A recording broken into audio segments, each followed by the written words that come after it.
बात अब छत्तीसगढ़ की करते हैं। छत्तीसगढ़ के शराब घोटाले में ईडी ने अब तक की सबसे बड़ी कार्रवाइयों को अंजाम दिया है।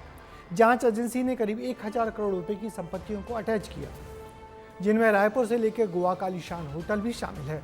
ईडी का दावा है कि ये संपत्तियां शराब घोटाले से हुई अवैध कमाई से खरीदी गई थी। क्या है पूरा मामला, हमारी इस रिपोर्ट पे देखिए। शराब घोटाले पर कार्रवाई,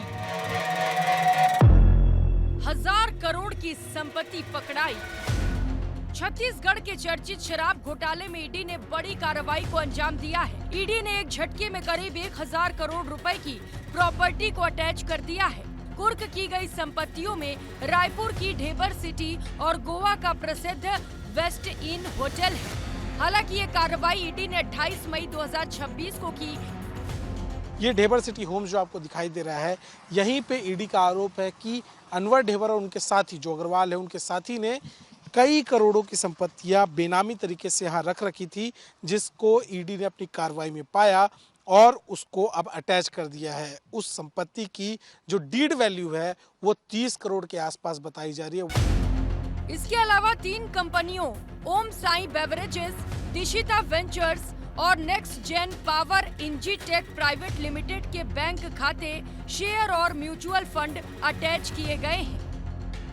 ईडी ने कार्रवाई करते हुए कुछ और संपत्तियां अटैच की हैं, जिसमें से कुछ संपत्तियां ओम साई बेवरेजेस जो आपको दिख रहा है ऑफिस, इसी ऑफिस में जो ईडी का आरोप है कि इसकी 52% संपत्तियां जो इसमें पैसा डाला जा रहा था वो अवैध था। ये कार्रवाई ईओडब्ल्यू और एसीबी रायपुर में दर्ज मामले की जांच के आधार पर की गई है। ईडी के मुताबिक साल 2019 से 2023 के बीच छत्तीसगढ़ में शराब कारोबार से जुड़ा एक सिंडिकेट सक्रिय था, जिसने आबकारी व्यवस्था में गड़बड़ी कर करीब 2883 करोड़ रुपए की अवैध कमाई की।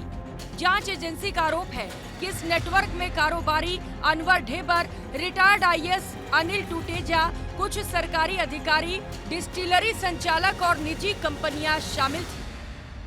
और अटैचमेंट किया है, जिसमें कि जय विकास अग्रवाल जो है वो अकेले काम नहीं करता था जब तक कि उसके सिर पे हाथ अनवर ढेबर का नहीं होता था। क्योंकि क्या है कि जो मैसेज आता था वो अनवर ढेबर बेसिकली मैसेज आता था टूटेजा की तरफ से अनवर ढेबर को। अनवर ढेबर जो है बाकी सिंडिकेट के मेंबर्स को, जो लोग एक्टिवली पार्टिसिपेट कर रहे थे, उनको मैसेज को ट्रांसफर करता था। ईडी ने इस मामले में एक नई चार्जशीट भी अदालत में पेश की है। नई चार्जशीट के बाद शराब घोटाले में आरोपियों की संख्या बढ़ाकर 85 हो गई है। ईडी का कहना है कि जांच अभी जारी है और आने वाले दिनों में इस मामले में और खुलासे हो सकते हैं। साथ ही अवैध कमाई से खरीदी गई अन्य संपत्तियों की भी जांच की जा रही है। विस्तार न्यूज के लिए अभिषेक तिवारी की रिपोर्ट।